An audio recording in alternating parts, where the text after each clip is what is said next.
ओम ओम शांति। यह है 11 फरवरी सन 1967 का प्रातः class. This is a morning class dated 11th February 1967. बाप भी कह सकते हैं ब्रह्मा द्वारा कि बच्चों को good morning. The father can also say through Brahma, children, good morning. कौन सा बाप? Which father? द्वारा की जरूरत क्यों? Why is there a need for a media? जरूर सुप्रीम सोल बाप जिसको अपना शरीर नहीं है। Certainly, he is the Supreme Soul Father who does not have a body of his own. इसलिए बोला, That is why it was said, जैसे तुम बच्चे गुड मॉर्निंग कह सकते हो, just as you children can say good morning, तुम्हारा तो अपना शरीर है, you do have your own body. लेकिन सुप्रीम सोल बाप को अपना शरीर नहीं है। But the Supreme Soul Father does not have his own body. लेकिन वो भी कह सकते हैं ब्रह्मा के द्वारा good morning, But he can also say good morning through Brahma. परंतु फिर बाप कहते हैं तो बच्चों को भी कहना पड़े। But when the father says so, the children will also have to say something. Respond देना पड़े। They will have to respond. यहाँ तो है ही बाप और बच्चों का connection. Here, it is specifically a connection between the father and the children. कहाँ? Where? Someone said at the Confluence Age. 67 की बात हो रही है, ब्रह्मा के तन में प्रवेश होकर के बोल रहे हैं। Here, it is about the year 1967. He has entered the body of Brahma and is speaking. माना माउंट आबू की बात है, It means that it is about Mount Abu, जहाँ बाप बच्चों के सामने बैठे हैं। where the father is sitting in front of the children. तो बोला, So it was said, यहाँ बाप और बच्चों का कनेक्शन है। here it is a connection between the father and the children. नए जो हैं जब तक पक्के हो जावे, Until the new children become mature, वो कुछ न कुछ पूछते रहेंगे। they will keep asking some or the other question. नयों की निशानी क्या बताई? What is the indication of the new ones that was mentioned? नए हैं, इसका मतलब पक्के निश्चय बुद्धि नहीं है। If they, that is the children, are new, it means that they do not have a strong faithful intellect. नहीं है तो कुछ न कुछ प्रश्न चित्त बने रहेंगे। If they are not the ones with a faithful intellect, they will have some or the other question in their mind. प्रश्न चित्त बने रहेंगे तो उनकी प्रश्नों की लड़ी चलती रहेगी। If the questions remain in their mind, then their chain of questions will continue. ये जो विद्वान आचार्य हैं वो तो बहुत तीखे होते हैं, The scholars and teachers are very clever क्योंकि शास्त्र पढ़े हुए हैं। because they have studied the scriptures. बाप कहते हैं ये शास्त्र सभी है भक्ति मार्ग के। The father says all these scriptures belong to the path of bhakti, that is devotion. भक्ति मार्ग माना अंधश्रद्धा का मार्ग, The path of bhakti means a path of blind faith. ज्ञान मार्ग के शास्त्र नहीं है। They are not the scriptures of the path of knowledge. क्यों? Why? वो शास्त्र सभी भक्ति मार्ग के क्यों हैं? Why do all those scriptures pertain to the path of bhakti? क्योंकि भक्ति आती है रावण से। It is because bhakti, that is worship, comes from Ravan. और रावण के 10 सिर होते हैं। And Ravan has 10 heads. 10 सिर 10 बातें बोलेंगे। The 10 heads will speak 10 things. इसलिए वो भक्ति मार्ग के शास्त्र सब भटकाने वाले हैं। That is why all those scriptures of the path of bhakti are the ones which make people wander. ज्ञान आता है एक राम बाप से, Knowledge comes from one Father Ram. एक से आता है ज्ञान और अनेकों से आती है भक्ति। Knowledge comes from one and bhakti comes from many. तो विद्वान आचार्य वो सब भक्ति मार्ग के हैं। So all the scholars and teachers belong to the path of bhakti. Haridwar व काशी में बैठ करके राजयोग सिखावेंगे क्या? Will he, that is the father, sit at Haridwar or Kashi, that is Hindu pilgrimage centers, and teach Rajyog? बापा आवेंगे तो हरि के द्वार में बैठ करके राजयोग सिखावेंगे या काशी में बैठ करके सिखावेंगे? When the father comes, will he sit at the doorstep, that is Dwar of Hari, a name for Krishna, and teach Rajyog, or will he sit at Kashi and teach Rajyog? उन्होंने तो लिख दिया है कि काशी नगरी शंकर की बहुत प्यारी नगरी है. They have written that the city of Kashi is very dear to Shankar. वो ये तो जानते नहीं कि शंकर अलग है और शिव अलग है. They do not know that Shankar is different and Shiv is different. कहाँ शिव की सोल, सुप्रीम सोल परमात्मा शिव, और कहाँ देवता? Where on one hand the soul of Shiv, that is the supreme soul, God Shiv, and where on the other hand a deity. Shiv तो देवताओं को बनाने वाला है. Shiv is actually the one who creates deities. नर को नारायण जैसा बनाने वाला है. He is the one who transforms Nar, that is man, into a deity like Narayan. तो वो तो हुआ रचयिता बाप. So he is the creator, the father. वो आकर के रचना रचता है. He comes and creates the creation. तो शंकर की नगरी नहीं है. So it, that is Kashi, is not the city of Shankar. Shiv Kashi कही जाती है. It is called Shiv Kashi. किसकी Kashi? Shiv Kashi. Whose Kashi? Shiv Kashi. Shiv माना कल्याणकारी, Shiv means benevolent, Kalyankari. Kashi माना काश्य की तेज पुंज वाली. Kashi means the one with an accumulation of the ardor of remembrance, that is Tej Punj. काश्य माना याद का तेज जहाँ भरा हुआ है. Kashya means the place which is filled with the ardor of remembrance. ऐसी काशी नगरी Such is the city of Kashi, that is Kashi Nagari. कहते हैं. वहाँ शिव भोला भंडारी रहते हैं. It is said that Shiv Bhola Bhandari lives there. त्रिशूल के ऊपर बसी हुई है Kashi. Kashi is situated on a Trishul, that is a trident. अब त्रिशूल क्या है? Now, what is the Trishul? शूल माने कांटा, बाण. Shul means a thorn, an arrow. कौन से 3 बाण? Which 3 arrows? ब्रह्मा का बाण, Brahma's arrow, विष्णु का ज्ञान बाण और शंकर का ज्ञान बाण. Vishnu's arrow of knowledge, and Shankar's arrow of knowledge. तीनों बाण जब इकट्ठे होते हैं When all the 3 arrows come together, तो कहा जाता है त्रिशूली नगरी.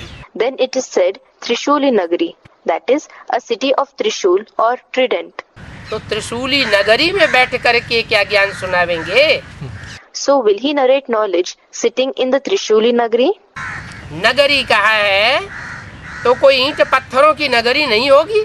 When the word Nagari, that is city, has been said, then it will not be a city built with bricks and stones.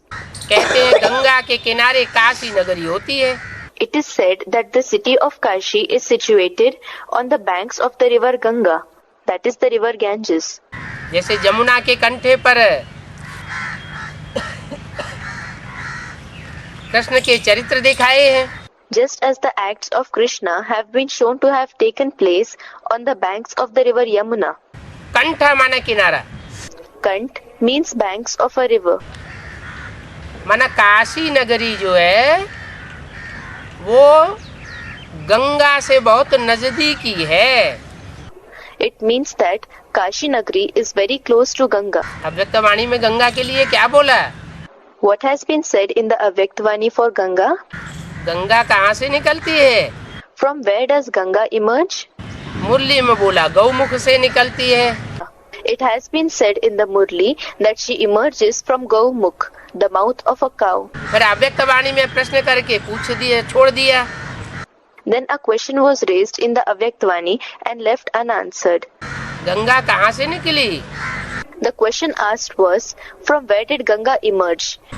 Allahabad से निकली या कानपुर से निकली?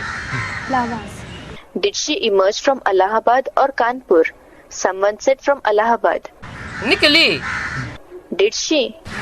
वहाँ तो तीनों नदियाँ इलाहाबाद में जाके एक हो जाती है। All the three rivers merged to become one river there at Allahabad. और गंगा बन जाती है तीनों ही मिल करके। And all the three merge to become Ganga. आगे चलती है तो वाराणसी में जाकर के गंगा तलवार का रूप धारण कर लेती। When Ganga moves ahead, she assumes the form of a sword, that is Talwar, on reaching Varanasi. काहे का रूप? Which form? ज्ञान तलवार का रूप धारण कर लेती। She assumes the form of the sword of knowledge. कैसे कहते हैं उस तलवारी नगरी के किनारे पर काशी नगरी बसी। For example, it is said that the city of Kashi is situated on the banks of the sword-shaped river. तो कोई उस स्थूल नगरी की बात नहीं है। So it is not about that city literally. कोई कन्या माता है जिसके कंठे पर बैठ करके नई दुनिया की रचना रची जाती है। It, that is the river, is a virgin or mother on whose bank we sit and create the new world. कहते हैं हरिद्वार में बैठ करके राजयोग सिखावेंगे। It is said that God will teach Raj Yoga sitting at Haridwar. साधु संत महात्मा जाकर के कहाँ इकट्ठे हो जाते हैं? Where do the holy men and great souls go and gather? Haridwar Rishikesh में इकट्ठे हो जाएंगे। They gather at Haridwar and Rishikesh. That is two holy cities for Hindus situated on the banks of the river Ganga. वहाँ एक स्थान भी बनाया हुआ है। A place has also been built there. स्वर्ग आश्रम। The heavenly hermitage, that is Swargashram. अब कोई ईंटों का स्वर्ग आश्रम इकट्ठा करने से स्वर्ग धाम थोड़ा ही बन जाता है। Now, the abode of heaven, Swargadham, isn't made just by raising the Swargashram made up of bricks. Hari के द्वार में ऐसे होता है क्या? Does it happen like this in the Dwar, that is gateway of Hari? Hari माना कौन? Krishna. Hari means who? Krishna. Krishna का आखिरी जन्म का नाम क्या? What is the name of Krishna in his last birth? Brahma. Brahma. Brahma की नगरी कौन सी? Which is the city of Brahma? Brahma ने जो नगरी बसाई उस ब्रह्मपुरी का नाम क्या है? What is the name of the abode of Brahma established by Brahma? Someone said Mount Abu. Brahmpuri कहो, ब्रह्मलोक कहो। Call it Brahmapuri or Brahmalok. वो ब्रह्मलोक में कहते हैं ब्रह्मा वास करता है। They say that Brahma resides in Brahmalok. तो स्थूल लोक की बात है क्या? So, is it about the physical world? मुरली में तो बोला है कि तुम बच्चे परम धाम को भी इस सृष्टि पर उतार लेंगे। It has been said in the Murli that you children will bring down even the supreme abode to this world. इसका मतलब ये हुआ It means that कि इसी दुनिया में कोई ऐसी तपस्या स्थली होती है there is such a place of tapasya, that is intense meditation, in this very world, जिस तपस्या स्थली में ब्राह्मण इकट्ठे होकर के अपनी संपन्न स्टेज में ऐसा वातावरण तैयार करते हैं where Brahmins gather and create such an atmosphere in their complete stage, जिस वातावरण में जो भी आत्मा पहुंचेगी वो निसंकल्प हो जाएगी, आत्मिक स्थिति में स्थित हो जाएगी। that any soul reaching that atmosphere will become thoughtless. It will become stable in the soul conscious stage. ऐसी आत्मिक स्थिति में जो स्थित होते हैं Those who become stable in such a soul conscious stage और संपन्न स्टेज को पाते हैं and attain a complete stage, वो ही स्वर्गवासी कहे जाते हैं। only they are called the residents of heaven. वो तो कह देते हैं शरीर छोड़ा तो कहते हैं स्वर्गवासी हुआ। They say that when someone left the body, he became a resident of heaven. अब शरीर छोड़ने की बात नहीं है, Now, it is not about leaving the body. ये आत्मिक स्थिति में तपस्या की स्थिति में देह भान छोड़ने की बात।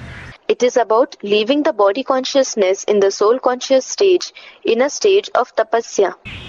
देहबान छोड़ेंगे, स्वची स्थिति में स्थित होंगे, If we renounce the body consciousness, if we become constant in the stage of the self, तो कहाँ जाएंगे? स्वर्ग। then where will we go? Swarg, that is heaven. स्व माने आत्मा, ग माने गया। Swa means soul. Ga means went. कहाँ गया? Where did he go? आत्मिक स्थिति में गया। He went into the soul conscious stage. आत्मिक स्थिति वाले होते हैं देवता। Those possessing a soul conscious stage are deities. साधु सन्यासियों ने वो स्थूल हरिद्वार नगरी को अपना धाम बना के रखा हुआ है। The holy men and sannyasis have made that physical city of Haridwar as their abode. समझते वहाँ स्वर्ग धाम की स्थापना होगी। They think that the abode of heaven, Swargadham, will be established there. अरे वो साधु सन्यासी तो बैठे ही हैं गंगा तट पर। Are, those holy men and sannyasis are already sitting on the banks of the river Ganga. वो समझते हैं गंगा जल पीते पीते मुक्ति को पा लेंगे। They think that they will attain salvation while drinking the water of the river Ganga. क्या? What? यमुना जल पी करके नहीं, Not by drinking the water of the river Yamuna. Saraswati का जल पी के नहीं। Not by drinking the water of the river Saraswati. भगवान आते हैं कि ब्रह्मा मुख से सुनाते हैं।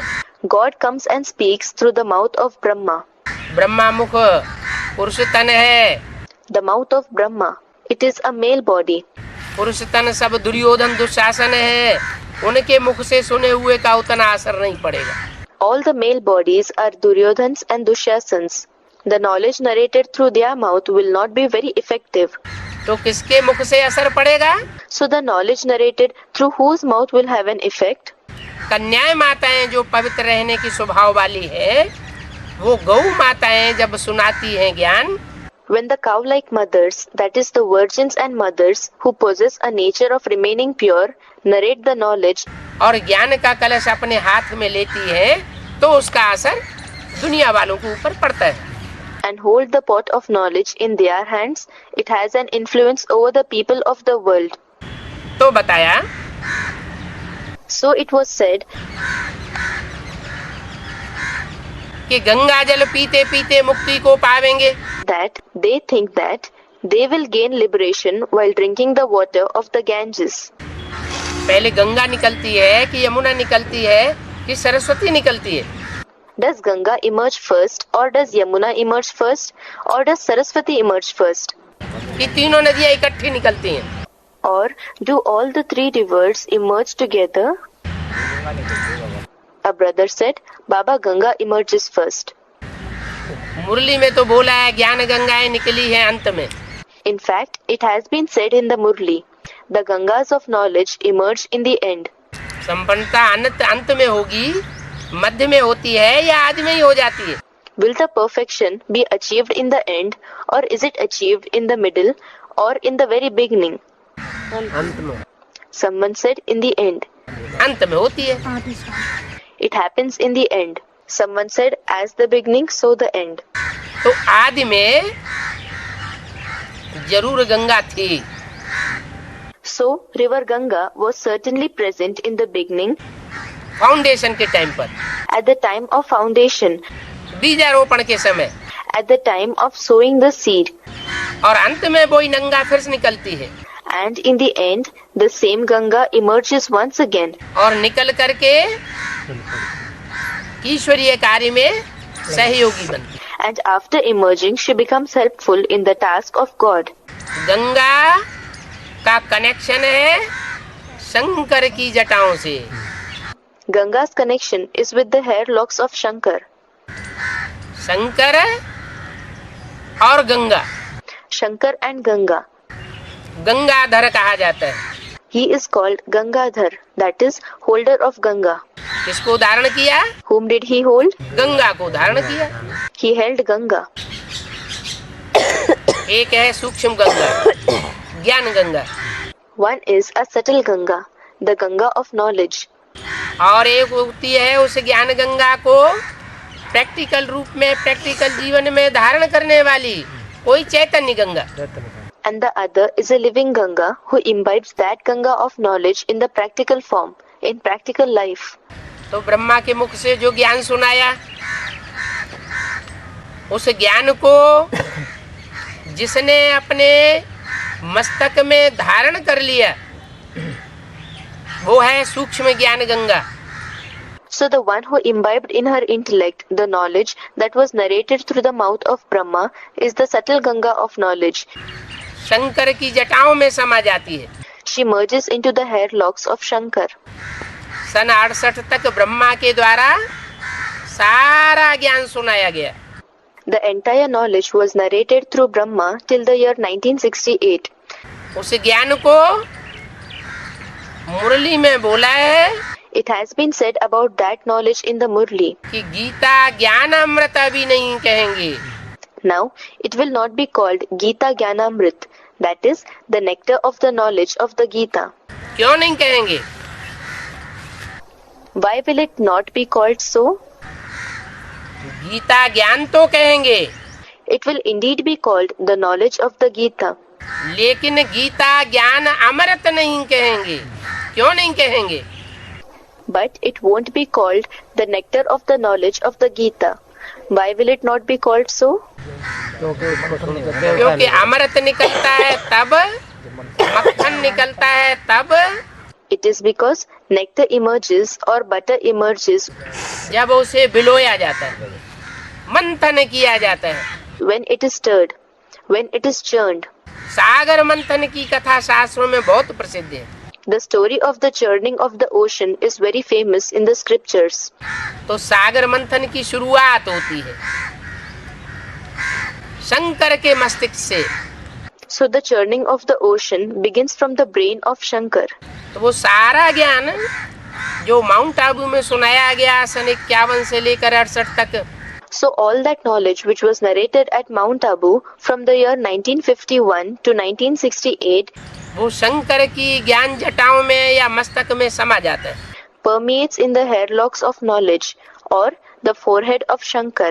लेकिन किसी की बुद्धि में ज्ञान समा जाए, उससे दुनिया का कल्याण थोड़ा ही हो जाएगा।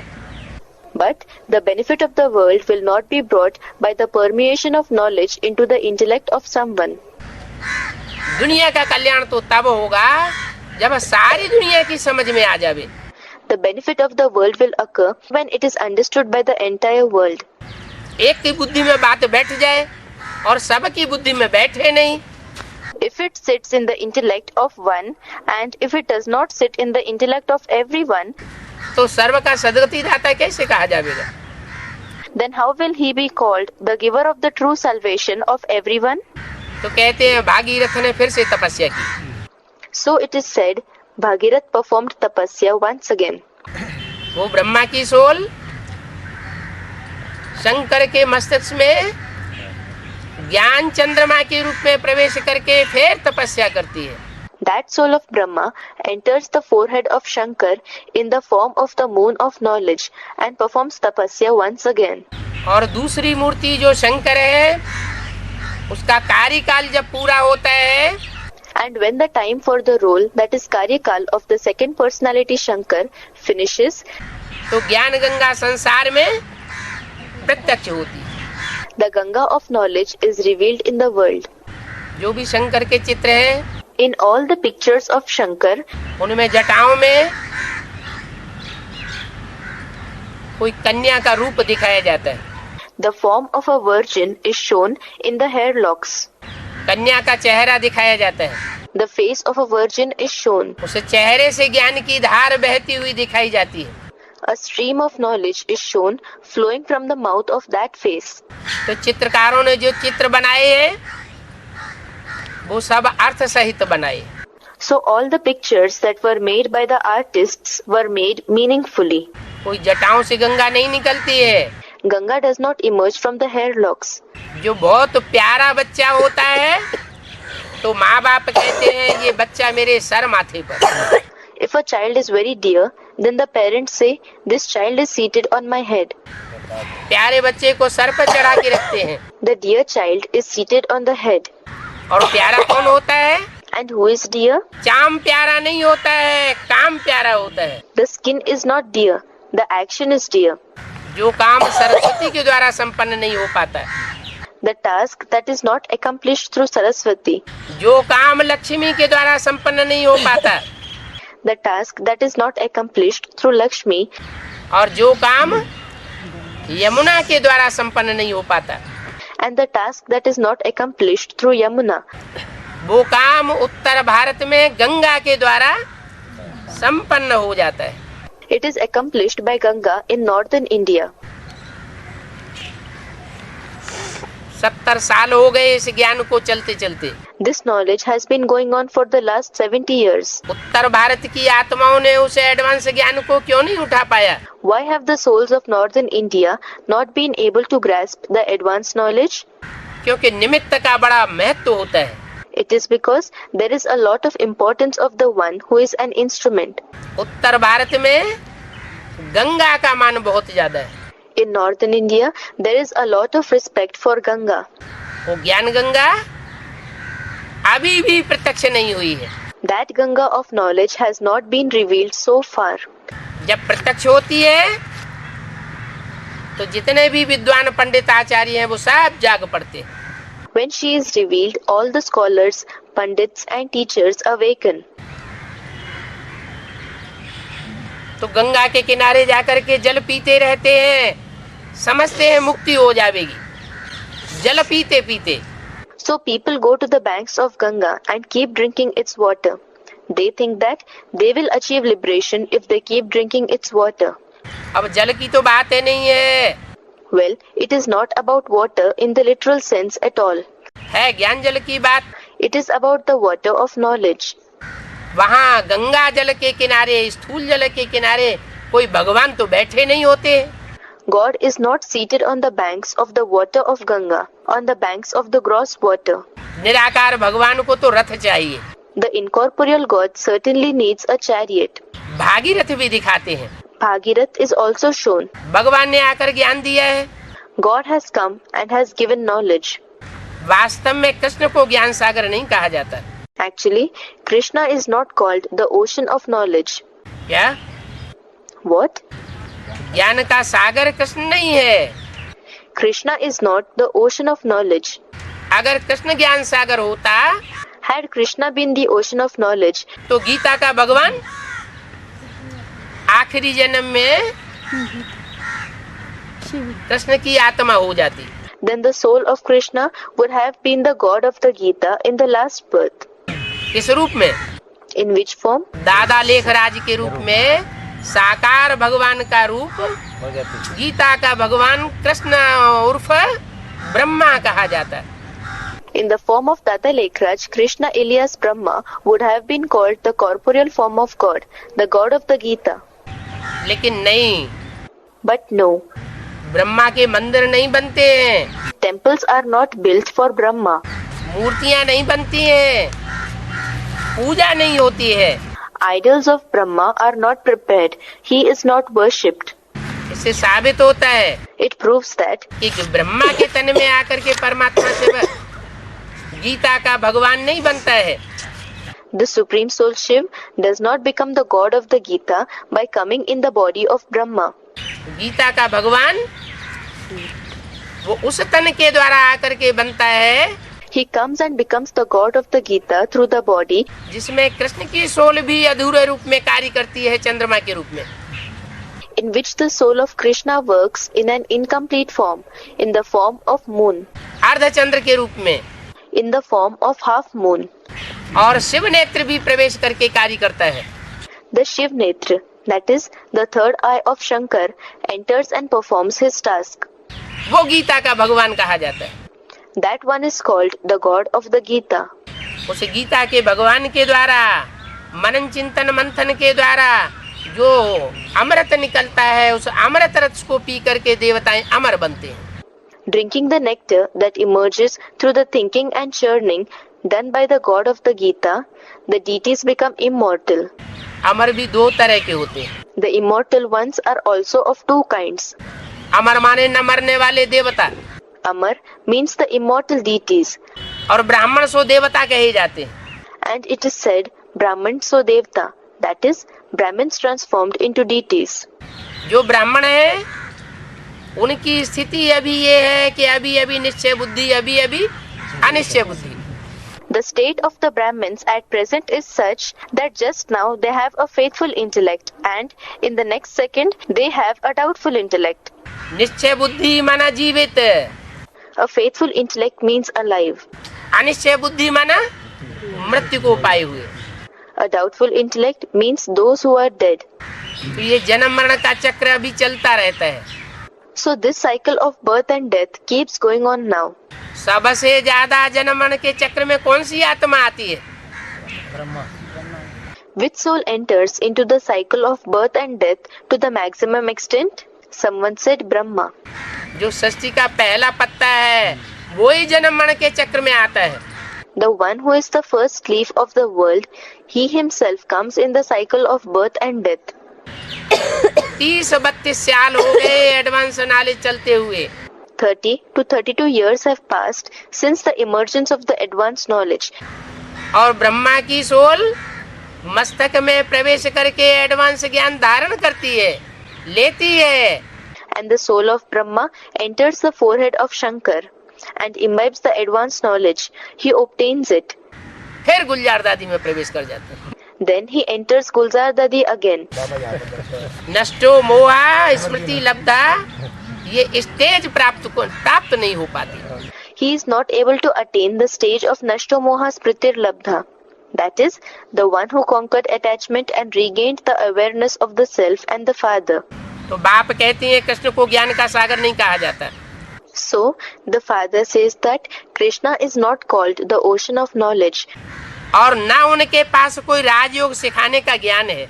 And he doesn't possess the knowledge to teach Rajyog either. क्या? What? अगर राजयोग सिखाने का ज्ञान कृष्ण उर्फ ब्रह्मा के पास होता, If Krishna alias Brahma possessed the knowledge to teach Rajyog, तो राजयोग सिखा करके उन्होंने इंद्रियों के ऊपर कंट्रोल करने वाला कोई को राजा बनाया होता। then he would have taught Rajyog and made someone a king, that is, the one who controls his organs. इंद्रियों में मुख्य इंद्रिय है जिसे कंट्रोल करने के लिए योगी सबसे ज्यादा पुरुषार्थ करते हैं। The main organ among all the organs which the yogis, that is ascetics, make the maximum purusharth, spiritual effort to control. वो कौन सी इंद्रिय है? वो कौन सा विकार है? Which is that organ? Which is that vice? काम विकार। Lust. काम विकार को भस्म करने का श्रेय भक्ति मार्ग में कौन से देवता को दिखाया है? Which deity is credited with burning lust into ashes in the path of bhakti? Shankar को दिखाया। Shankar has been depicted to have burnt lust. कहते हैं शंकर ने ऐसा पुरुषार्थ किया राजयोग का It is said Shankar did such purusharth of Rajyog कि राजयोग से कामदेव को भस्म कर दिया। that he burnt Kamdev, that is, the deity of desires, into ashes through Rajyog. भक्ति मार्ग में तो समझते हैं कामदेव कोई देवता होता होगा। In the path of bhakti, they think Kamdev must be some deity बाहर खड़ा होता होगा, who stands outside. बाहर से हमला करता होगा। He must be attacking from outside. बाहर की बात है ही नहीं, It is not at all an external thing. वो तो अंदरूनी चीज है, It is indeed an internal thing. वो तो सूक्ष्म बात है, It is a subtle thing. विकार की बात है। It is a subject of vice. 63 जन्मों में जो विकार भोगे हैं उन विकारों का संस्कार आत्माओं में भर जाता है। The sanskars of the vices that the souls have experienced in the 63 births is filled in them. जैसे कृष्ण की आत्मा संगम युग में ब्रह्मा का पार्ट बजाती है, Just as the soul of Krishna plays the role of Brahma in the Confluence Age, ऐसे ही राम की आत्मा संगम युग में शंकर का पार्ट बजाती है। similarly, the soul of Ram plays the role of Shankar in the Confluence Age. उसका नाम ब्रह्मा पड़ता है। He, that is the soul of Krishna, is named Brahma. बड़ी माँ, ब्रह्मा ने बड़ी, माँ माने माँ, Badi Ma, the senior mother. Brahm means big. Ma means mother. सहनशीलता की हद कर देती है। She crosses the limit in imbibing tolerance. बच्चों की प्रताड़ना को सारे जीवन सहन करती है। She tolerates the harassment of the children throughout the life. सहन करते करते बच्चे हार्ट फेल कर देते हैं, While tolerating, the children cause her heart to fail. लेकिन अपनी हिम्मत को नहीं त्यागती। But she does not lose her courage. देहम वा पातयामि, शरीर बल छूट जाए, Deham va patayami, although the body is left. कार्यम वा साधयामि, लेकिन कार्य को पूरा करके हटेगी। Karyam va sadhayami, she will leave the task only after completing it. तो वो सोल कोई ब्राह्मण बच्चे का आसरा लेती है So that soul takes the support of a Brahmin child और फिर अपनी पढ़ाई चालू करती है। and begins his studies again. पढ़ाई को छोड़ नहीं देती। He does not leave the studies. इसलिए बाबा कहते हैं, वो भक्त लोग कहते हैं, That is why Baba says, those devotees say, Krishna तो भगवान है, Krishna is God. और तुम बच्चे कहते हो, अरे कृष्ण की आत्मा तो भाई पढ़ाई पढ़ती है। And you children say, Are, the soul of Krishna studies the knowledge now. वो भगवान नहीं है। He is not God. भले भक्तों को गुस्सा आवेगा, Although the devotees may become angry, लेकिन तुम बताओ कि कृष्ण की सोल अभी पढ़ाई पढ़ने वाली है। tell them that the soul of Krishna is the one who studies now. वो बीके में जो भी अधूरे ब्राह्मण भगत हैं, उनकी बुद्धि में बैठेगा नहीं। It will not sit in the intellect of the incomplete Brahmins, the devotees in the BK world. वो नाराज होने लगेंगे, हैं? तुम ब्रह्मा को भगवान नहीं मानते। They will start becoming angry, saying, Hey, you don't accept Brahma to be God? वो पढ़ाई पढ़ रहा है, Is he studying knowledge? वो नहीं मानेंगे। They won't accept. एकदम से अटैक करेंगे तो फिर आप तो मानते ही हैं। Someone said, if we attack them suddenly, then they do not accept at all. Attack की क्या बात है? कृष्ण गीता का भगवान होता है क्या? Where is the question of attacking? Is Krishna the God of the Gita? मुरली में तो बोला है कृष्ण गीता का भगवान नहीं होता। It has been said in the Murli, Krishna is not the God of the Gita. Gita का भगवान तो मैं हूँ। It is I who is the God of the Gita. तो गीता का भगवान है, गीता पति कहा जाता है। So if there is a God of the Gita who is called the Gita Pati, that is husband of the Gita, तो पति का कोई रूप होगा या निराकार बिंदु होगा? will the husband have a form or will he be an incorporeal point? बिंदु बिंदु आत्माओं का तो वो सिर्फ बाप है, He is the father of the point-like souls only. दूसरा कोई संबंध नहीं बनता। No other relationship is formed. वो बिंदु बिंदु आत्माओं का बाप जब शरीर में प्रवेश करता है, When the father of the point-like souls enters a body, तब दूसरे संबंध बनते हैं। other relationships are formed. उन संबंधों में एक मुख्य संबंध पति का भी है। Among those relationships, one main relationship is the relationship of husband. तो ब्रह्मा का तन तो छूट गया, So the body of Brahma was left. उस तन के द्वारा तो गीतापति भगवान बन नहीं सका। He could not become the Gita Pati Bhagwan, that is, the husband god of the Gita through that body. अगर उस तन के द्वारा गीतापति भगवान बना होता Had he become the Gita Pati Bhagwan through that body, तो क्या होता? what would have happened? सारी दुनिया उस गीता को मानने लग पड़ती। The entire world would have started to accept the Gita. लेकिन अभी तक भी ऐसा नहीं हुआ। But it hasn't happened like that even till now. क्यों नहीं हुआ? Why not? क्योंकि जिस सृष्टि के पहले पत्ते को पढ़ाने के लिए परमात्मा बाप संसार में सदगुरु के रूप में सृष्टि पर प्रकट होता है, It is because the first leaf of the world for whom the Supreme Soul Father appears in this world in the form of a Sadguru to teach him, वो कृष्ण बच्चा आत्मा की बुद्धि में ये बात अभी तक नहीं बैठी कि गीता का भगवान कौन है। the topic who is the God of the Gita has not yet sat in the intellect of that soul, the child Krishna. जब उस आत्मा की बुद्धि में ये बात बैठ जाएगी कि गीता का भगवान शिव शंकर भोलेनाथ है। When this topic sits in the intellect of that soul that the God of the Gita is Shiv Shankar Bholenath, that is, the Lord of the innocent ones, निराकारी स्टेज वाला शिव है, that it is Shiv who possesses the incorporeal stage, तो सारी दुनिया का कल्याण हो जाए। then the benefit of the entire world will be brought about. उस एक आत्मा के ऊपर सबका उद्धार रुका हुआ है। The uplift of everyone is held up due to that one soul. एक के पतित बनने से सब पतित हो जाते हैं, When one becomes sinful, everyone becomes sinful. और एक के पावन बनने से सब पावन हो जाते हैं। And when one becomes pure, everyone becomes pure. तो कृष्ण के पास न कोई राजयोग सिखाने का ज्ञान है, So Krishna does not possess any knowledge to teach Raj Yoga. ये तो पढ़ाई है, This is a study, और ऊंचे से ऊंचे पढ़ाई है। and it is the highest study. पढ़ाई पढ़ाने वाला टीचर भी ऊंचे से ऊंचे। The teacher who teaches this knowledge is also the highest one. Brahma बाबा को साक्षात्कार हुए, Brahma Baba had visions. उनके साक्षात्कारों का अर्थ किसने बताया? Who told him the meaning of his visions? उनको खुद तो समझ में नहीं आया। He indeed did not understand it himself. अगर वही सबसे ऊंचा साकार रूप होता गुरु का, Had he been the highest corporeal form of the Guru, तो फिर उनकी समझ में आना चाहिए। then he should have understood the visions. लेकिन वो तो भटकते रहे। But he kept wandering. गुरुओं से पूछा, He asked the Gurus. Varanasi में विद्वान आचार्यों से पूछा, He asked the scholars and the teachers at Varanasi.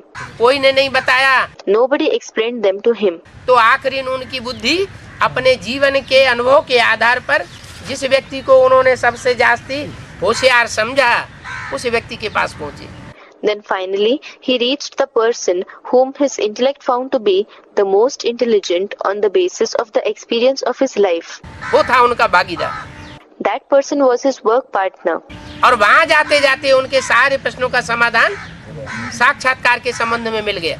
And during his visits to his partner's place, he received the solutions to all of his questions relating to the visions. तो उससे साबित क्या हुआ? So, what was proved through it? यही बात साबित हुई कि ब्रह्मा से भी ऊंची कोई हस्ती यज्ञ के आदि में थी। It proved this very thing, that there was a personality higher than even Brahma in the beginning of the yajna, जिनके लिए बोला मुरली में, for whom it has been said in the Murli, ऐसे ऐसे बच्चे थे जो मम्मा बाबा को डायरेक्शन देते थे, there were such children who used to give directions to Mamma Baba. Drill कराते थे, टीचर बन करके बैठते थे। They used to make them perform the drill of remembrance. They used to sit as their teachers. हम समझते थे ये तो बहुत अच्छा नंबर माला में आ गई। We used to think that they will indeed achieve a very good number in the rosary. वही आत्मा यज्ञ के आदि वाली, The same souls of the beginning of the yajna, जो आदि में विशेष सहयोगी बनी थी, who became special helpers in the beginning, वही अंत में ब्रह्मा का शरीर छोड़ने के बाद फिर यज्ञ में आती है। enter the yajna once again in the end after Brahma left his body. और उनके द्वारा ब्रह्मा की अर्थात कृष्ण की सोल की दोबारा पढ़ाई शुरू होती है। And through those souls, the study of the soul of Brahma, that is Krishna, begins once again. तो भगवान वाच लगा हुआ है। So the word Bhagwan Vach, that is God speaks, is added. भगवान है निराकार। God is incorporeal. क्या What? वो निराकार का अर्थ क्या लगाते हैं? What meaning do they infer for the word incorporeal? बिंदु। Bindu, that is a point. बिंदु अर्थ नहीं है, Its meaning is not point. निराकार का अर्थ है निराकारी स्टेज में रहने वाला। Incorporeal means the one who lives in an incorporeal stage. ऐसे नहीं कि भगवान साकार बनता ही नहीं, It is not that God does not become corporeal at all. साकार बनता है, मनुष्य तन का आधार लेता है, He becomes corporeal. He takes the support of a human body. लेकिन ब्रह्मा के द्वारा वो साकार ही रहता है, But he remains only corporeal through Brahma. क्योंकि माता होती है साकार Because a mother is corporeal. और बाप होता है बीज। बीज माना निराकार, सूक्ष्म। And a father is a seed. Seed means incorporeal, subtle. ये बाबा अच्छी रीति पक्का कराते हैं, Baba makes us imbibe this point nicely and firmly किसी को भी समझाने के लिए। in order to explain to anyone. क्योंकि उस तरफ माया का जोर बहुत है। Because there is a great force of Maya on that side. क्या? What? इस तरफ, Which side? उस तरफ, That side. और इस तरफ राम का जोर बहुत है। And on this side, there is more force of Ram. उनको तो अपने फॉलोअर्स बहुत चाहिए। They just need a lot of their followers. उनको क्या चाहिए? What do they want? बड़े बड़े प्रोग्राम करते हैं, mega program. They organize big programs, mega programs. वो किस लिए करते हैं? Why do they do that? कि ढेर सारी पब्लिक इकट्ठी हो जाए। They do it so that a lot of public may gather. बाप कहते हैं, The father says, मैं ढेर इकट्ठा नहीं करता हूँ। I do not gather a lot of people. मैं कौन सा वंश इकट्ठा करता हूँ? The souls belonging to which dynasty do I gather? Someone said, the Sun dynasty. मुझे सूर्यवंशी बच्चे चाहिए। I want the Suryavanshi children, that is, belonging to the Sun dynasty. और जो ढेर के ढेर वंश है, चंद्रवंश है, And the other numerous dynasties from the Moon dynasty और वहाँ से लेकर के इस्लाम, बौद्ध, क्रिश्चियन आदि, to the Islamic, Buddhist, Christian, etc. वो मेरे काम के नहीं है। क्या? They are of no use to me. What? वो मेरे काम के नहीं है। मेरा फाउंडेशन नई दुनिया का नहीं लगावेंगे। They are of no use to me. They will not lay the foundation of my Suryavansh for the new world. नई दुनिया का फाउंडेशन लगाने वाले सूर्यवंशी बच्चे हैं। Those who lay the foundation for the new world are the Suryavanshi children. इसलिए गीता में लिखा गया है That is why it has been written in the Gita. कि मैं जब आता हूँ तो पहले पहले ज्ञान किसको देता हूँ? When I come, whom do I give the knowledge first of all? सूर्य को ज्ञान देता हूँ। I give the knowledge to the sun. क्यों? Why? चंद्रमा को क्यों नहीं देता? Why don't I give it to the moon? जो ज्ञान है, पहचान है असली भगवान की, वो चंद्रमा की बुद्धि में क्यों नहीं बैठती? Why the knowledge, the recognition of the true God doesn't sit in the intellect of the moon? सूर्य की बुद्धि में क्यों बैठती है? Why does it fit into the intellect of the sun? चंद्रमा खुद ही सूर्य से बुद्धि लेता है। Someone said, the moon itself obtains the light from the sun. क्योंकि चंद्रमा में अपना ज्ञान नहीं होता। It is because the moon does not have knowledge of its own. अपनी रोशनी नहीं होती है। It does not have light of its own. और सूर्य में अपनी रोशनी होती है। And the sun possesses its own light. वो आत्मा है जो द्वापर युग के आदि से ज्ञान में ही मनन चिंतन मंथन करने वाली रहती है। It is a soul which just keeps thinking and churning the knowledge since the very beginning of the copper age. वो ज्ञान में कभी अटूट Never in knowledge does it, नहीं, someone said, become unlimited. नहीं अखूट पने को छोड़ती नहीं। No, it does not leave the stage of being unlimited. इसलिए बोला That is why it has been said, कि सत्य कभी नष्ट नहीं होता truth is never destroyed और झूठ को पांव नहीं होते हैं। and untruth does not have feet. झूठ कितना भी पावरफुल हो, No matter how powerful untruth is, फिर भी एक टाइम ऐसा आता है झूठ भाग खड़ा होता है। there comes a time when falsehood runs away. और सच्चा And what about the truthful person? सच्चा स्थिरियम रहता है। The truthful person remains constant. तो उस तरफ माया का जोर बहुत है, उनको तो अपने फॉलोअर्स बहुत चाहिए। So on that side, the force of Maya is predominant. They just require a lot of their followers. यहाँ तो वो बात नहीं है। Here it is not the case. यहाँ तो बाप कहते हैं Here the father says, त्रिमूर्ति में भी, even in the Trimurti, उन भक्ति मार्ग वालों ने तो दिखाए हैं 3 शेर, those belonging to the path of bhakti have depicted 3 lions. लेकिन बाप कहते हैं वो 3 शेर नहीं है। क्या है? But the father says, they are not 3 lions. What are they? वो 3 शेर नहीं है। मुरली में बोला है उनमें एक बकरी है। They are not 3 lions. It has been said in the Murli, among them, one is a goat, एक घोड़ा है और एक शेर है। one is a horse, and one is a lion. तो मुझे न बकरियों का कुल चाहिए Well, I neither require the clan of goats, न घोड़ों का कुल चाहिए, nor do I require the clan of horses. मुझे कौन चाहिए? शेर चाहिए। शेरों का कुल चाहिए, Who do I require? I require the clan of lions, जो सच्ची बात डंके की चोट कह सके। who can speak the truth openly. जैसे शेर होता है जंगल में दहाड़ता है, For example, when a lion roars in the jungle, तो और जो भी जानवर बुद्धि है उनकी सबकी हवा खिसक जाती है। all the other people who possess an animal-like intellect become frightened. घोड़े चाहिए, I require few.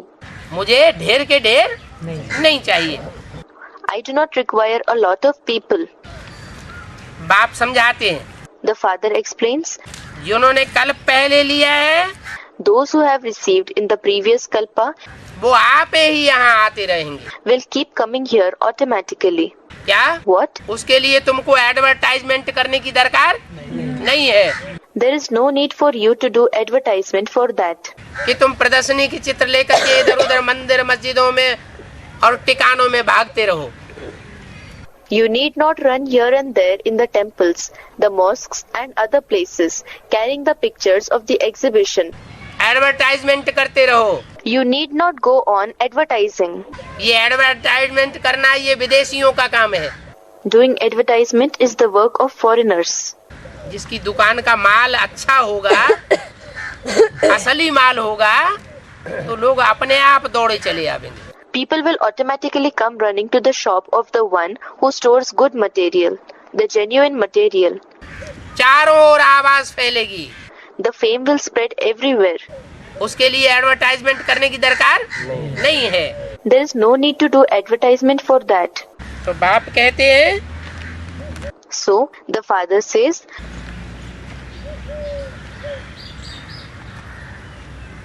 जिन्होंने कल पहले लिया होगा वो आप ही आवेंगे।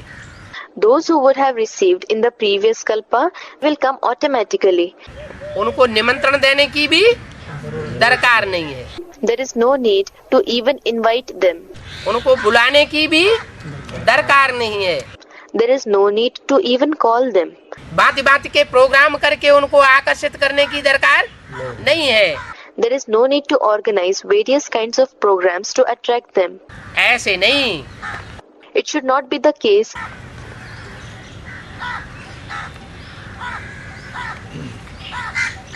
कि फलानी चाहिए that we want that particular sister or mother. जा करके सर्विस करे, She should go and serve. फलानी बहुत होशियार है, That particular sister or mother is very intelligent. फलानी चली न जावे, She should not go away. इसको पकड़ना है। We should catch hold of her. नहीं, No. बाप कहते हैं जिसको जाना हो चला जाए।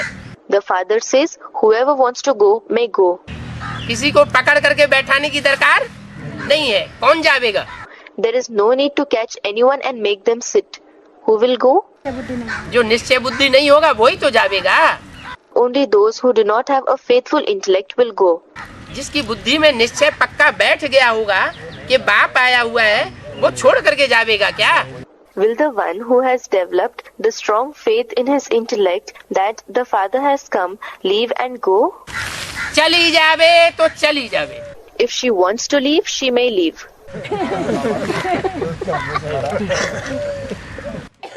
क्या? What? हम किसी को ताले में बैठाने वाले नहीं हैं।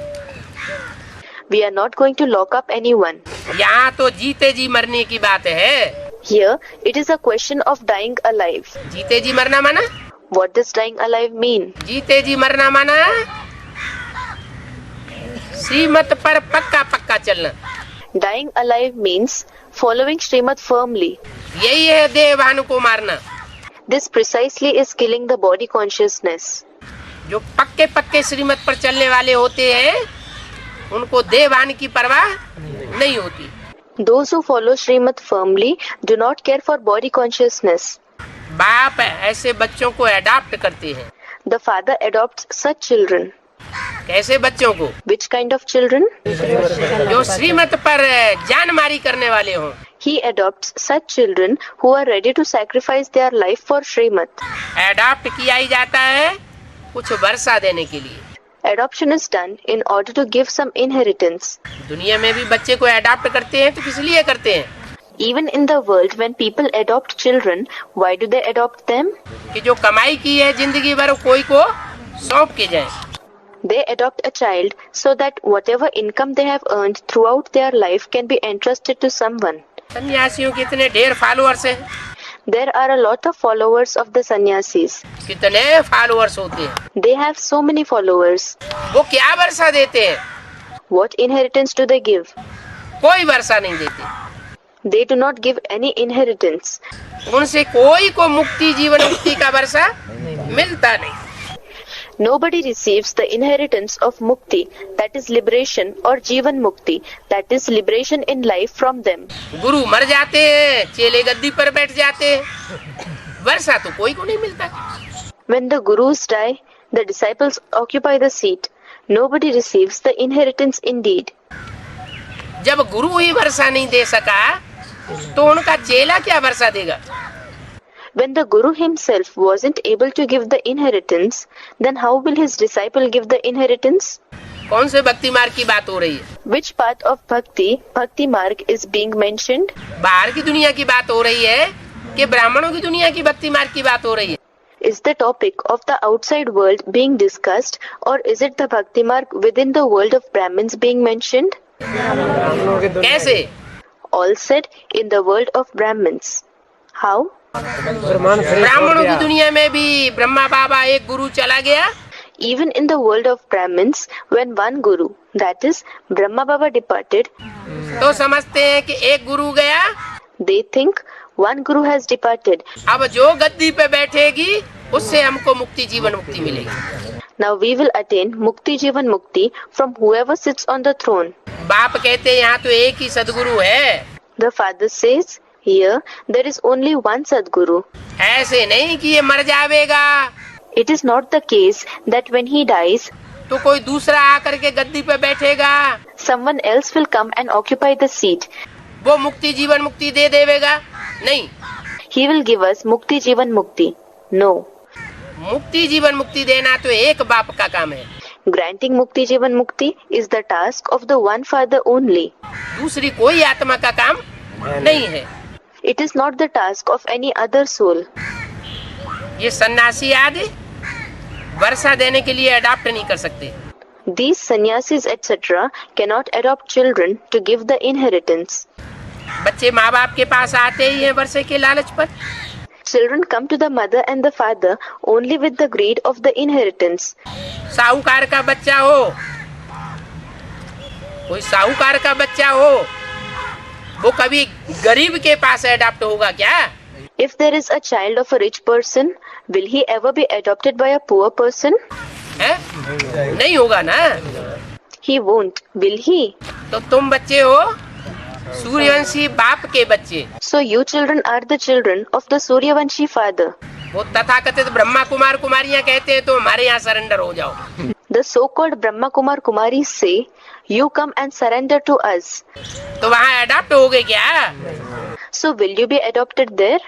हो नहीं सकते, You cannot be adopted there. क्योंकि जानते हैं उनके पास कोई ज्ञान का लटू ले जमा नहीं है। Because you know that they do not possess any wealth of knowledge. जिनके पास मुरली भी समझ नहीं आती थी, अभी आने लगी है। A mother said, Baba, earlier I used to not understand the Murli either. Now I have started to understand it. उनके पास ज्ञान का कुछ भी है ही नहीं, तो हम उनके पास सरेंडर क्यों हो जाएंगे? They do not possess anything related to knowledge at all. So why should we surrender to them? तो साहूकार का बच्चा हो कब गरीब के पास अडॉप्ट होगा क्या? So, if there is a child of a rich person, will he be adopted by a poor person? इतना धन दौलत आदि सब कैसे छोड़ा जाएगा? How will it be possible to leave so much wealth, etc.? Adopt करते हैं साहूकार। It is the rich people who adopt children. अभी तुम जानते हो Now you know, बाबा हमको स्वर्ग की बादशाही देते हैं। Baba gives us the kingship of heaven. क्या What? तुम जानते हो? You know. वो नहीं जानते। They do not know. वो समझते हैं हम यहाँ शरीर छोड़ जाएंगे ब्रह्मा बाबा की तरह, They feel we will leave the body here and depart like Brahma Baba. फिर अगले जन्म में हमको बादशाही मिलेगी। Then we will achieve the kingship in the next birth. जैसे अंधेरी कोठरी में कोई लठ मारे का एक सांप मार देंगे, For example, someone sways a stick in a dark room saying that he will kill the snake. तो ऐसे होता है क्या? Does it happen like that? तो जो हमको स्वर्ग की बादशाही देते हैं हम उनके क्यों नहीं बनेंगे? So why will we not become the children of the one who gives us the kingship of heaven? हर एक बात में लालच तो रहती है ना। There is certainly greed in everything, isn't it? जितना बहुत पढ़ाई पढ़ेंगे, The more you study, पढ़ाई ऊंची ऊंची पढ़ते जाएंगे तो तुम्हारा लालच बहुत बढ़ता जाएगा। as you go on studying higher study, your greed will go on increasing more. क्या हम ऊंच पद पावे? Thinking, I should attain a high post. High school पढ़ाई पढ़ता है तो बुद्धि में आता है चपरासी तो बनी जाएंगे। If someone studies in a high school, then it comes to his intellect. I will anyhow become a peon, chaprasi. फिर BA MA करते हैं तो लालच और ज्यादा बढ़ जाती है। Then when he passes BA, that is Bachelor of Arts, MA, that is Master of Arts, then his greed increases further. फिर कोई डिप्लोमा पास कर लेते हैं डॉक्टरी का तो और लालच बढ़ जाती है। Then if he passes any diploma of medicine, then the greed increases even more. हजारों हजार कमा देंगे। He thinks, I will earn thousands of rupees. तो यहाँ भी बाप लालच देते हैं। So here too, the father gives you the temptation. तुम भी जानते हो You too know, बाप ने हमको अडॉप्ट किया है वर्षा देने के लिए। the father has adopted us to give the inheritance. कौन सा वर्षा देने के लिए? To give which inheritance? सिर्फ स्वर्ग का वर्षा देने के लिए नहीं, He has adopted us not to give just the inheritance of heaven, स्वर्ग की बादशाही देने का वर्षा देने के लिए। but also to give the inheritance of the sovereignty of heaven. बाप भी कहते हैं The father says too, तुम सबको हम फिर से 5000 वर्ष पहले मुआफिक अडॉप्ट किए हैं। I have adopted all of you once again, like 5,000 years ago. जैसे पहले अडॉप्ट किया था अभी भी अडॉप्ट किया है। I have adopted you now as well, just as I had adopted you earlier. तुम भी कहते हो बाबा हम आपके हैं। You too say, Baba, we belong to you. 5000 वर्ष पहले भी हम आपके बने थे। We became yours 5,000 years back as well. तुम प्रैक्टिकल में कितने ब्रह्मा कुमार कुमारियां हो? How many Brahma Kumar Kumaris are you in practical? कितने हो? How many are you? हैं? Someone said many. प्रैक्टिकल में In practical, प्रैक्टिकल में कितने ब्रह्मा कुमार कुमारियां हो? how many Brahma Kumar Kumaris are you in practical? Prajapita भी तो नामी ग्रामी है ना। Prajapita is also famous, isn't he? Brahma नामी ग्रामी नहीं है उतना। Brahma is not famous to that extent. कौन नामी ग्रामी है? Who is famous? Prajapita Brahma नामी ग्रामी। कहाँ नामी ग्रामी है? Prajapita Brahma is well known. Where is he well known? अरे भक्ति मार्ग में शास्त्रों में प्रजापिता का नाम आया है ना, तो नामी ग्रामी हुआ ना। Are, in the path of bhakti in the scriptures, the name of Prajapita has appeared, hasn't it? So he is well known, isn't he? जब तक शूद्र से ब्राह्मण न बनो तो देवता बन नहीं सकते। Until you transform from Shudras to Brahmins, you cannot become deities. शूद्र से ब्राह्मण बनते हो ब्रह्मा द्वारा, You transform from Shudras to Brahmins through Brahma. और फिर ब्राह्मणों को देवता बनाता हूँ राजयोग के द्वारा। Then I transform you Brahmins into deities through Raj Yoga. ब्राह्मण सो देवता बनते हैं। Brahmins become deities. संपूर्ण ब्राह्मण तो संपूर्ण देवता। If they are complete Brahmins, then they become complete deities. अधूरा ब्राह्मण Incomplete Brahmins, everyone said, become incomplete deities. देवता नहीं। Not deities. हाफ कास्ट ब्राह्मण माना देवता नहीं। Half caste Brahmins does not mean deities. तो ब्राह्मण जब तक नहीं बने हैं तब तक देवता नहीं बनेंगे। So until you have become Brahmins, you will not become deities. तुम बच्चों की बुद्धि में अभी ये चक्र फिरता रहता है।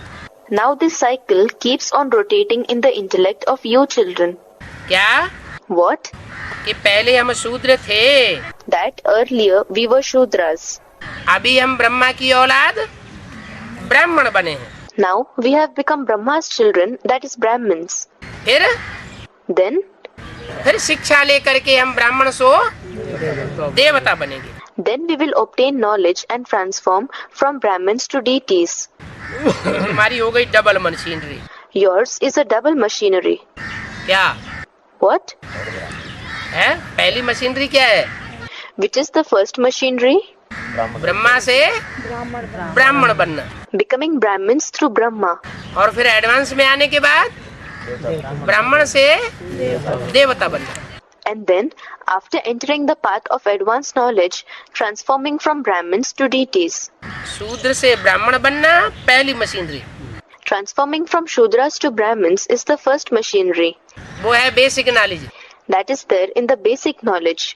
वहाँ क्या होता है? What happens there? शूद्र से ब्राह्मण बनाए जाते हैं, Shudras are transformed into Brahmins. वो भी नंबरवार पुरुषार्थ अनुसार। That too number wise as per their Purusharth. और फिर यहाँ उन ब्राह्मणों को राजयोग सिखा करके And then here, after teaching Rajyog to those Brahmins, उनकी इंद्रियों को नंबरवार पुरुषार्थ अनुसार कंट्रोलिंग पावर दे करके and giving controlling power to their organs number wise as per their Purusharth, ब्राह्मण से देवता बनाया जाता है। they are transformed from Brahmins into deities. जब तुम देवता बनेंगे When you become deities, तो तुम सतयुग में राज्य करेंगे। you will rule in the golden age. तुम्हारे सतयुग में राज्य करने से फिर ये पुरानी दुनिया का विनाश हो जाएगा। When your rule begins in the golden age, this old world will be destroyed. क्या? What? जब तुम देवता बनेंगे When you become deities, तब इस पुरानी दुनिया का विनाश होगा। it is then that this old world will be destroyed.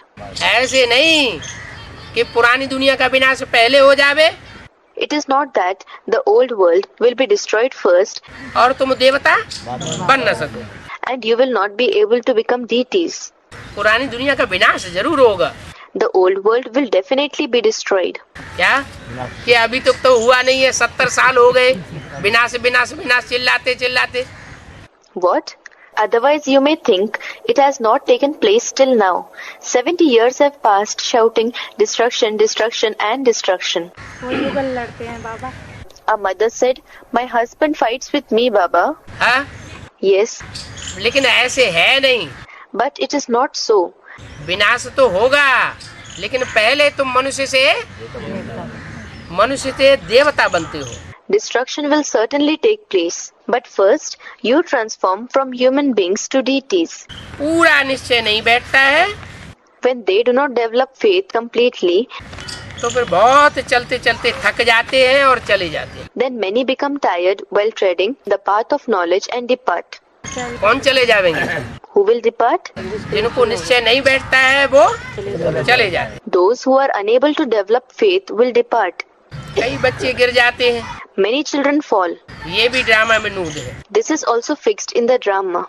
माया दुश्मन तुम्हारे सामने जो खड़ी हुई है The enemy Maya, who is standing in front of you, वो तुम्हें अपनी ओर खींच लेती है। pulls you towards herself. वो क्या कहती है? What does she say? माया दुश्मन तुम्हारे सामने खड़े हुए कहती है भगवान नहीं आया हुआ है। The enemy Maya stands in front of you and says, God has not come. और तुम कहते हो भगवान साकार में आया हुआ है। And you say, God has come in the corporeal form. वो कहती है ये ऐसा हो नहीं सकता, She says, this cannot be possible. और तुम कहते हो यही बात सच्ची है कि भगवान साकार में आया हुआ है। And you say that just this is the truth, that God has come in the corporeal form. बाप घड़ी घड़ी तुमको पक्का कराते हैं। The father makes you strong again and again, देखो माया के चंबे में फंस नहीं जाना। saying, look, do not entangle yourself in the clutches of Maya. माया बहुत पासे फेंकती है, Maya gambles with dice a lot. नहीं तो अपनी तकदीर को लकीर लगा लेंगे। Otherwise, you will spoil your fate. बाप ही ये बात पूछ सकते हैं। The father alone can ask this question. क्या What? कि आगे कभी मिले थे? Have we ever met before? कहाँ मिले थे? Where did we meet? हैं? Someone said we met right here. Someone said we met right here 5,000 years ago. नहीं, Not so. यज्ञ के आदि में भी मिले थे। No, we also met at the beginning of the yajna. हैं? यज्ञ के आदि में भी सूर्यवंशी बच्चे थे। In the beginning of the yajna also, there were Suryavanshi children, that is, belonging to the Sun dynasty. ज्ञान सूर्य मौजूद था। The son of knowledge, Gyan Surya, was present. दूसरे धर्म की भी आत्मा यज्ञ में आई हुई थी। The souls of the other religions had also entered the yajna.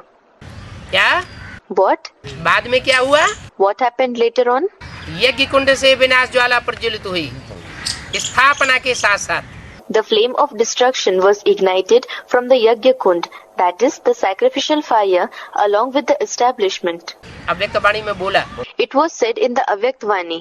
स्थापना के साथ साथ यज्ञ कुंड से विनाश ज्वाला प्रज्वलित हुई।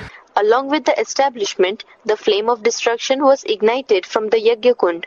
निमित्त कौन बने? Who became instrumental? ब्रह्मा बाप और ब्राह्मण बच्चे। Brahma, the father, and the Brahmin children. तो ब्रह्मा तो हुआ Chandravanshi, So Brahma happens to be Chandravanshi, that is, belonging to the Moon dynasty.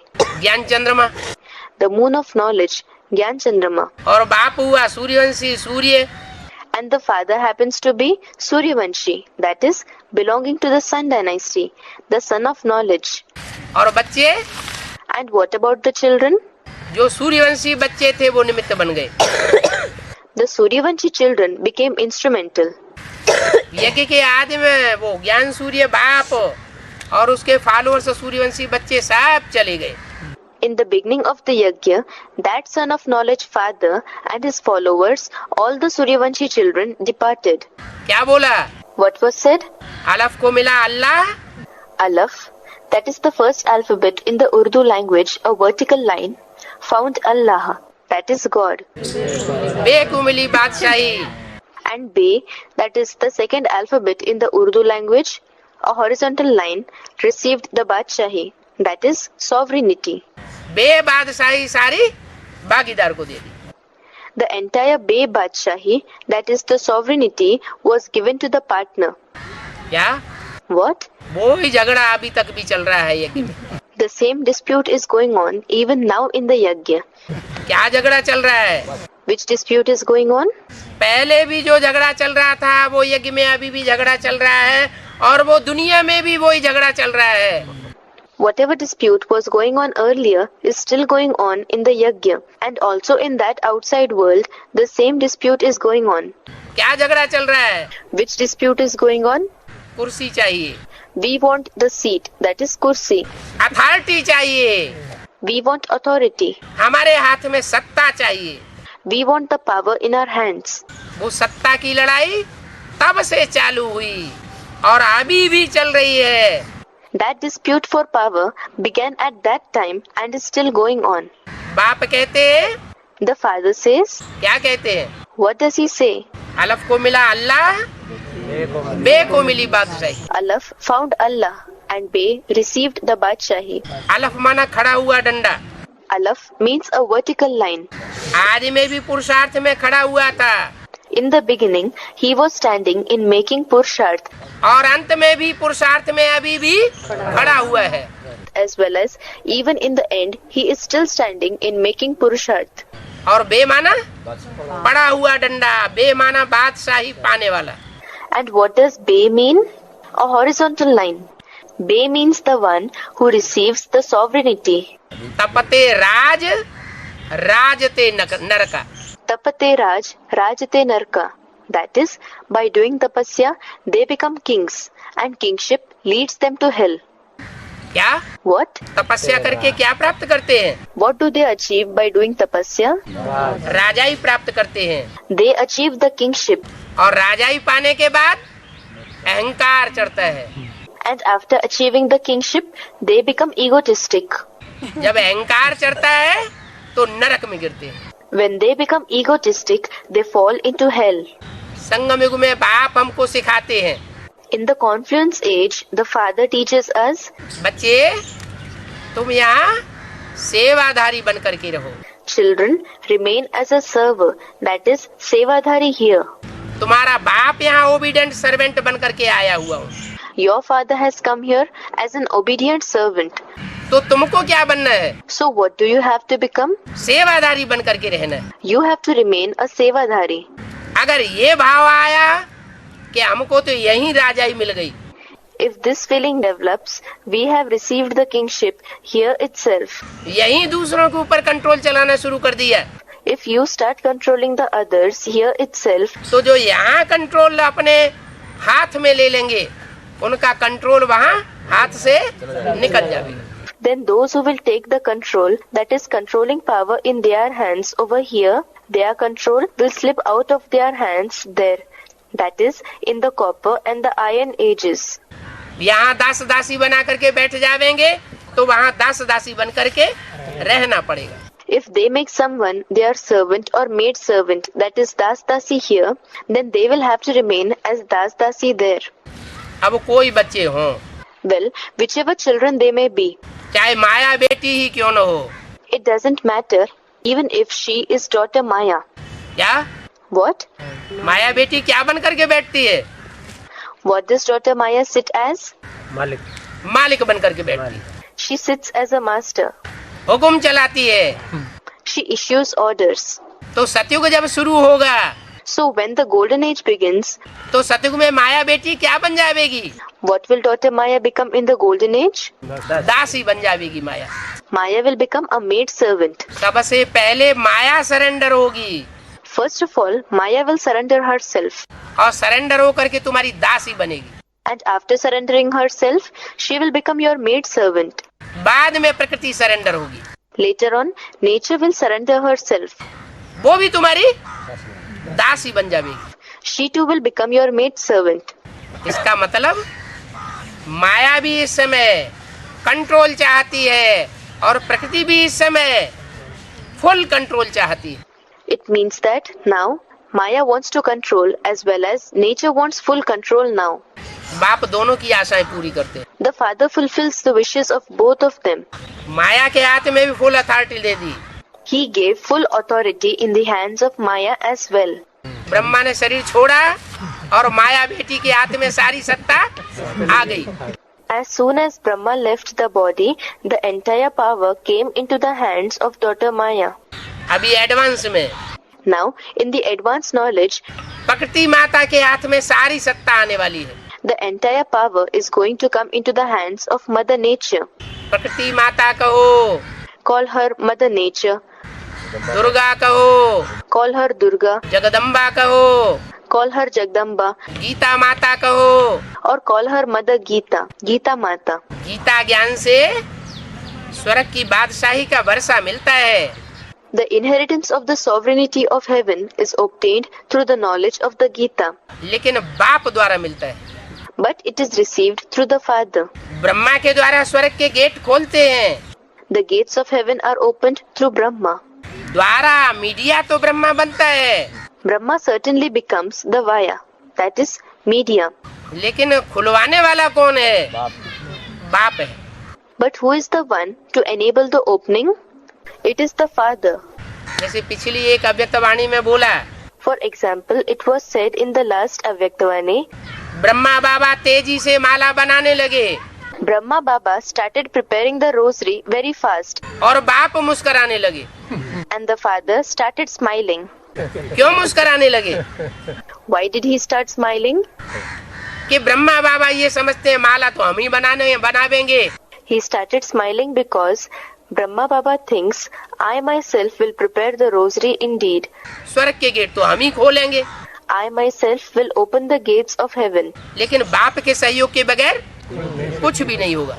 But nothing will take place without the cooperation of the Father. राजधानी स्थापन हो नहीं सकती। The capital cannot be established.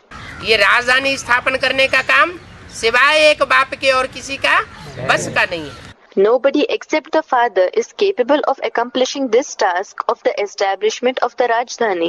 तो बाप आकर के बच्चों से पूछते हैं आगे कब मिले थे? So the father comes and asks the children, have we met before? तो बच्चों की बुद्धि में आवेगा कि हम यज्ञ के आदि में भी मिले थे। Then it will occur in the intellect of the children, we met in the beginning of the yajna too. बूढ़े बाबा कहेंगे हम कैसे मिले थे? The old Baba, an aged person sitting in the gathering, will say, how would I have met? हम तो 70 साल से ऊपर के हो गए I have crossed 70 years of age. हैं? फिर हम कैसे मिले थे? Then how would I have met? उस समय तो यज्ञ की शुरुआत ही नहीं हुई थी। At that time, the yajna had not begun at all. कौन से सन का जन्म है? In which year were you born? 72 साल हो गए। Someone said 72 years have passed. 72 साल के हो गए You have become 72 years old. तो इनके तो होने का टाइम सवाल ही पैदा नहीं होता। So there is no question of his being there at all. फिर Then, पढ़ाई तो ये भी पढ़ते हैं he also studies the knowledge. हैं?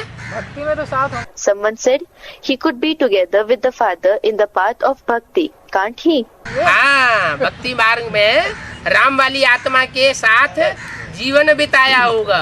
Yes, he might have spent his life along with the soul of Ram in the path of bhakti. तो वो सूर्यवंश के संस्कार So those sanskars of the Sun dynasty, संग के रंग के अभी भी पड़े हुए हैं। due to the color of the company, still exist. वो संस्कार खींच लेते हैं। Those sanskars pull you here. तो बाप ही ये प्रश्न पूछ सकते हैं कि आगे कब मिले थे? So only the father can ask this question. Have we met earlier? तो जो बच्चे होंगे वो कहेंगे हम आगे भी मिले थे और अभी भी मिल रहे हैं। So those who are the children, they will say, we have met earlier as well as we are meeting even now. और आगे भी जन्म जन्मांतर मिलते ही रहेंगे। And we will keep meeting birth after birth in future as well. और कोई ये बात पूछने का अकल नहीं आवेगा। Nobody else will be intelligent enough to ask this question. न पूछने का अकल आवेगा न जवाब देने का अकल आवेगा। Neither will they have the intelligence to ask this question, nor will they have the intelligence to answer the question. तुम बच्चों की बुद्धि में ये बात फट से बैठ जाती है। This topic sits in the intellect of you children immediately. बाप कहते हैं The father says, मुझे भी फिर से गीता ज्ञान सुनाने आना पड़ता है। even I have to come again to narrate the knowledge of the Gita.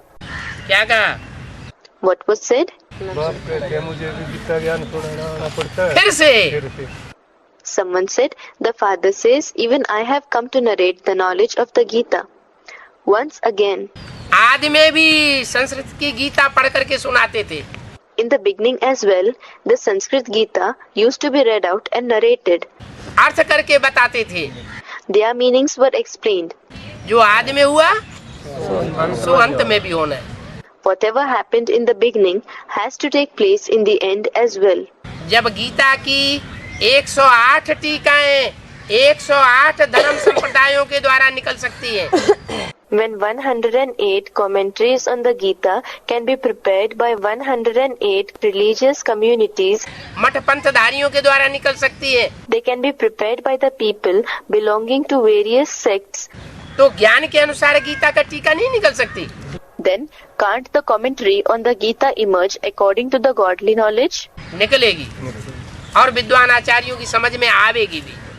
It will emerge and it will also be understood by the scholars and teachers. तो मैं गीता का ज्ञान सुनाने आता हूँ, पहले भी आया था। So I come to narrate the knowledge of the Gita. I came earlier too. पहले भी गीता ज्ञान सुनाया था और अभी भी गीता का ज्ञान आकर के सुनाता हूँ। I narrated the knowledge of the Gita earlier as well as even now I come and narrate the knowledge of the Gita. आकर के रावण की जेल से छुड़ाता हूँ। I come and liberate you from the jail of Ravan. मुझे ही आकर के छुड़ाना पड़े। I alone have to come and liberate you. बेहद का बाप बेहद की बातें समझाते हैं। The unlimited father explains unlimited topics. हद की बुद्धि वाले बच्चे The children who possess a limited intellect हद की बुद्धि ले जाते हैं understand it with a limited intellect. और जो मेरे बेहद के बच्चे हैं वो उन बातों को बेहद में समझते हैं। And those who are my unlimited children, who possess an unlimited intellect, understand those issues in an unlimited sense. Ramayan आदि में कितनी लंबी चौड़ी कथाएं लिखी हैं। Such lengthy stories have been written in the Ramayana, etc. अभी 10 सिरों वाला कोई मनुष्य होता है क्या? Now, does any human being with 10 heads exist? 10 सिरों वाला मनुष्य होगा तो उसकी पैदाइश कैसे होगी? If there is any human being with 10 heads, then how will his progeny be? ये तो हो नहीं सकता It cannot be possible कि 10 सिरों वाला कोई मनुष्य हो तो उसकी वंशावली में भी कोई होना चाहिए। that there is a human being with 10 heads. In that case, there must be someone in his genealogy also. 2-4 सिर वाला तो कोई होता। There should have been at least someone with 2 to 4 heads.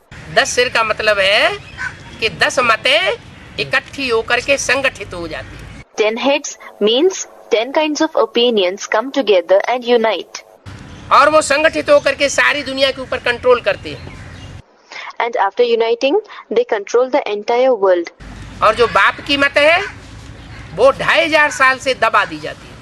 And the opinion of the father is buried for 2500 years. 2500 साल इस दुनिया में राम बाप का राज्य चलता है। For 2500 years, the kingship of the father Ram continues in this world.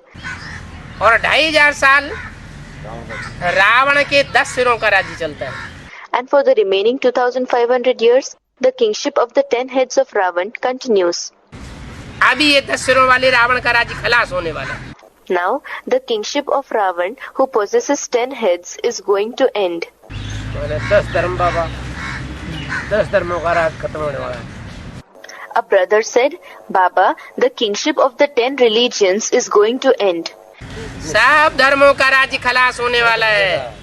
The kingship of all the religions is going to end. जो देवी देवता सनातन धर्म था वो भी हिंदू धर्म हो गया, वो भी तामसी हो गया। The ancient deity religion also has been renamed as Hinduism. That became degraded, that is Tamsi as well. बाप कहते हैं सब धर्म तमो प्रधान हो जाते हैं। The father says all the religions become tamopradhan, that is dominated by the quality of darkness or ignorance. एक एक आत्मा के ऊपर रावण का राज्य चल रहा है।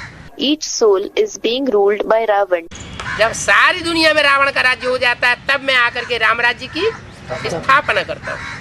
When the kingship of Ravan spreads in the entire world, I come and establish the kingdom of Ram.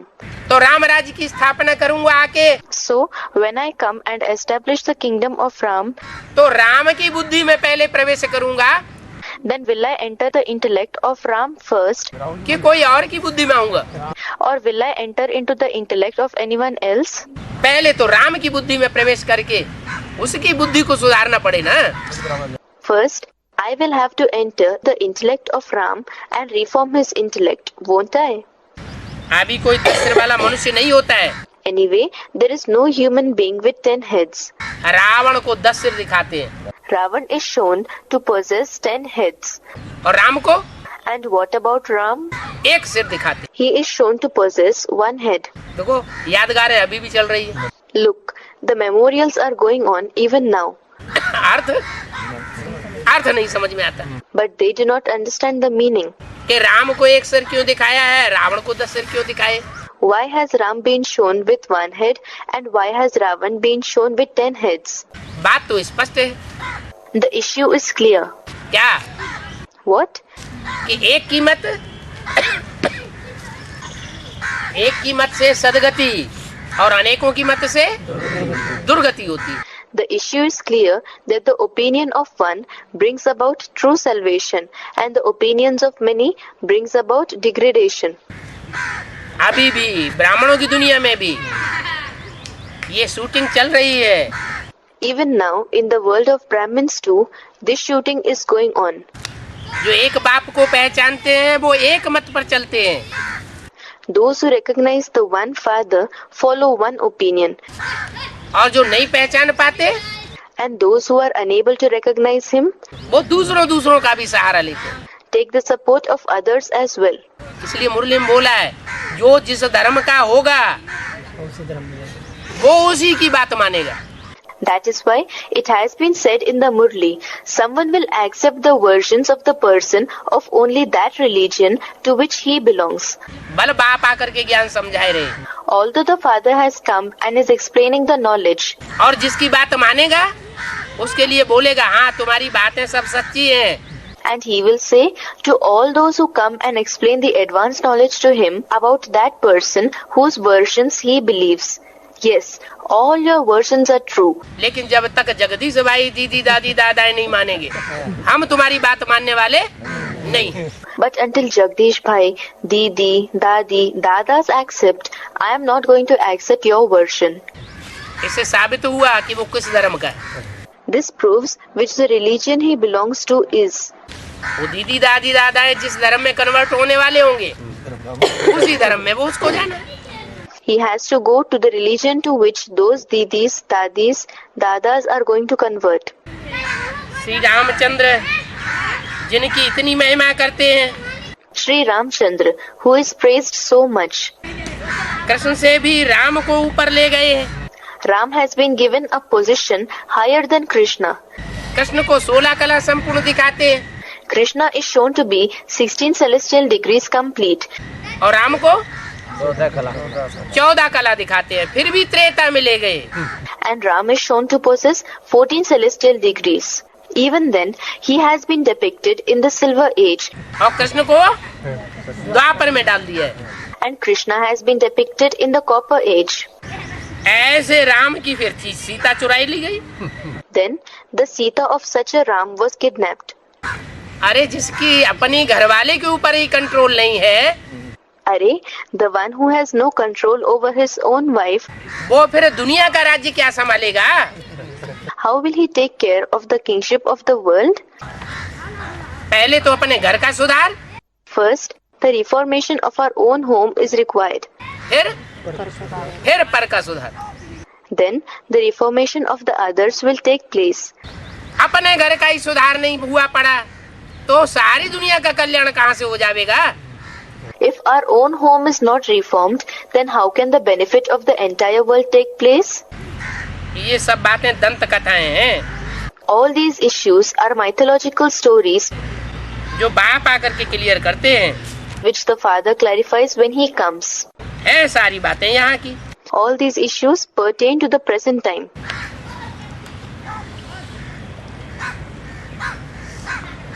Om Shanti. Om